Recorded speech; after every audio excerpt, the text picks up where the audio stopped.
Among mammals too, some necks have become elongated.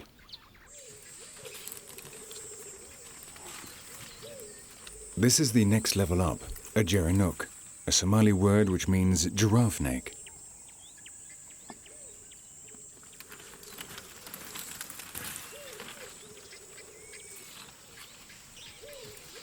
The gerenuks are the gazelles best adapted to the desert conditions. Only the males have horns, and this one, a dominant adult with 7 females in his charge, take advantage of their grazing to mark their territory with his swollen facial glands.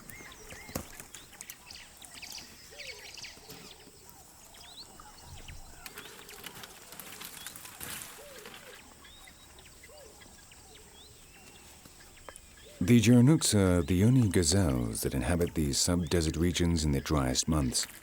They can survive on the humidity contained in the shoots and the leaves of the savanna and can go on for months without drinking. But their adaptations do not end there. A flexible upper lip, a thin nose and narrow nostrils make it possible for them to eat among the thorns of bushes and acacias. And to avoid competition with other herbivores as much as possible, they not only have their long, thin necks, but have also learned a trick to reach the highest layers of vegetation.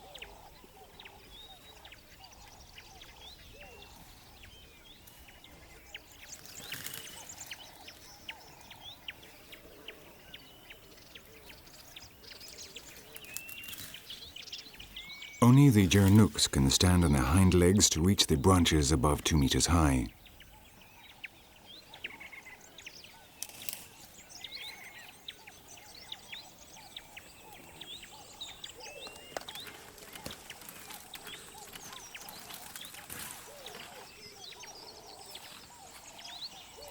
The higher you can reach, the more food you can get at. And the gerenuks have made considerable progress in their stretch towards the top of the bushes and trees of Shaba. But on the savanna, even the height of the gerenuks is insignificant compared to the highest mammal in the world.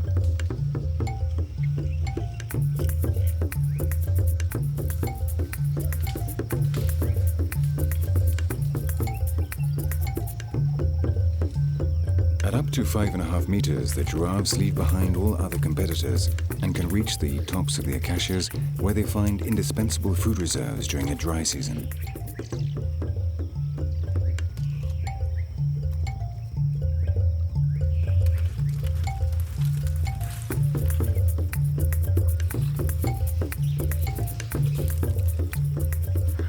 Of the 8 subspecies of giraffe, the pattern of the reticulated giraffes makes them the most attractive ones. It is as if the rigors of the semi-desert savanna, the kingdom of thorns, had given rise to the most spectacular forms, as if beauty were the prize for the tests of survival imposed by the aridity of the environment.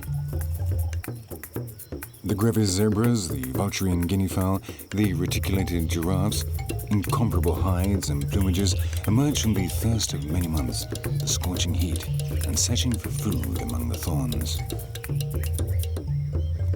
And once more Shaba unites extremes, as if hardship generated marvels, as if the limits of death were the creators of life, as if God and the devil were, in the final analysis, one and the same.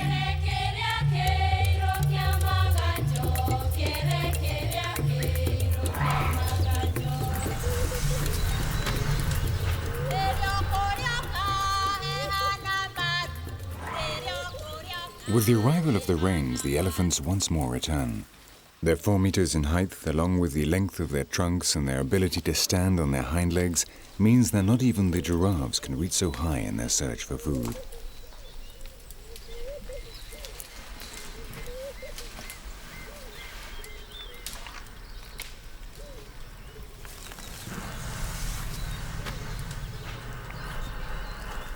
The rains have again brought fertility to the savanna, attracting the herbivores that moved off in search of water during the months of drought. And with the arrival of the herbivores in Shaba, the powerful hunters also return.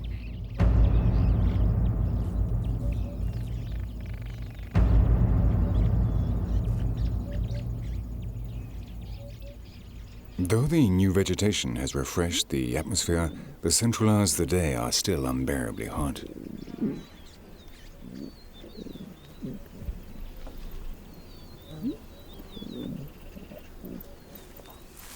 For the lions, this is the time to rest in the shade. It is too hot to even attempt the exhausting task of hunting down a herbivore, and even less if that herbivore is a powerful Cape buffalo.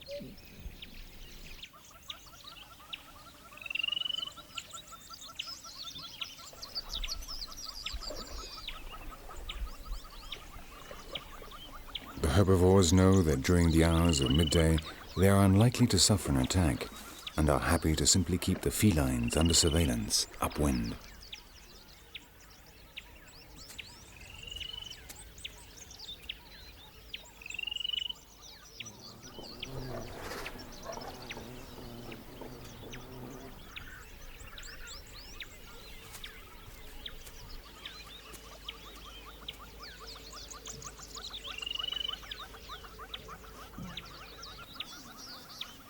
These young lionesses are also resting among the fresh green grass, though they never take their eyes off a group of zebras.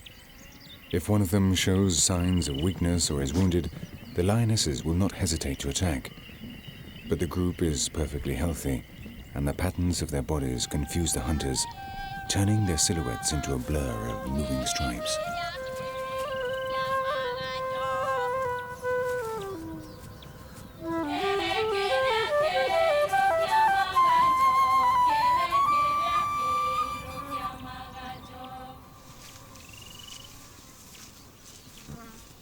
During this time of abundance, the Grevy's zebras are joined by their Bruchell's zebras with which they formed mixed herds. These zebras, more common in the rest of Africa, have thicker and more widely separated stripes than the Grevy's zebras, and during the dry season, when only those best adapted to drought can survive in Shaba, they leave these lands and head for the Aberdare Mountains, where there is green pasture all year round.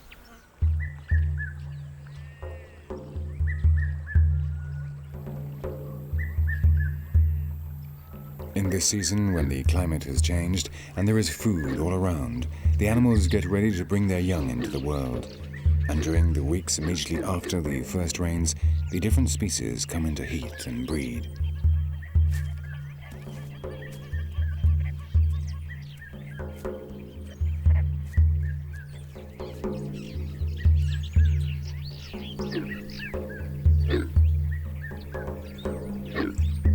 Among the Kori bustards, the males mark out their territories and begin a strange courtship ritual which consists of inflating air sacs on their necks while emitting a booming guttural sound.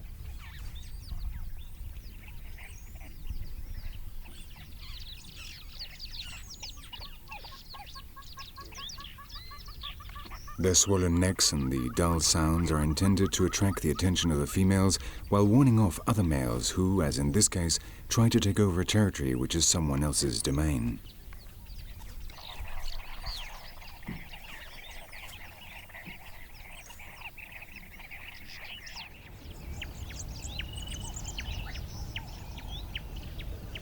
Among the antelopes, only the dominant males can breed with the females, and to occupy that position, you have to beat the others in face-to-face combats, so hopeful males gather together in groups and permanently practice.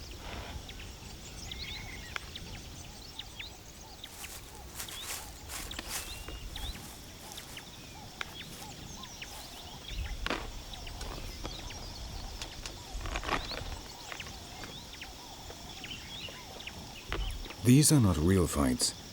The young Grant's gazelles are simply testing out their strength and keeping in shape until the time when they believe they are capable of challenging the ruler of a harem.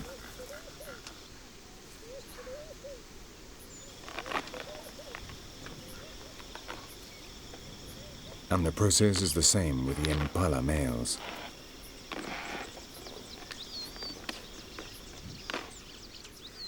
Not far from where the young males are training, a dominant impala stands watch over his group of females. There is a possible challenger nearby, and it is time to make absolutely clear who is the strongest male.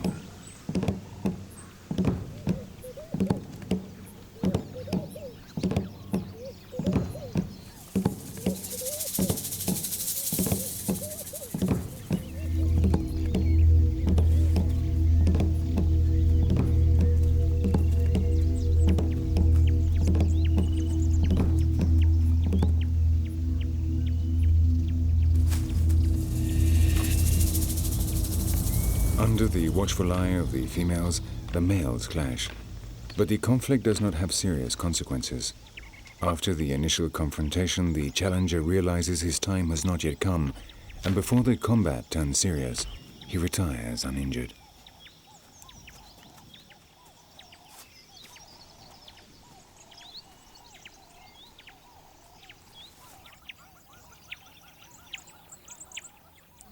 Among the oryxes, the groups are mixed and highly structured. The horns and the strength of these antelopes mean that clashes are extremely risky exercises, which could cause terrible injuries or even death. But in the groups of oryxes, where there is a clear hierarchy of males and females, the dominant position is decided by ritualized combats in which they test their strength, but avoid serious aggression.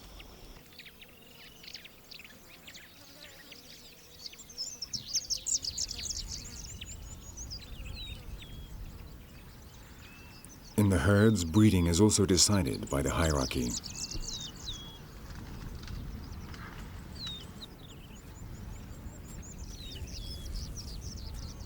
Each one knows what it can aspire to depending on its status within the group. So in the same herd, different couples can mate without this creating any conflict among them.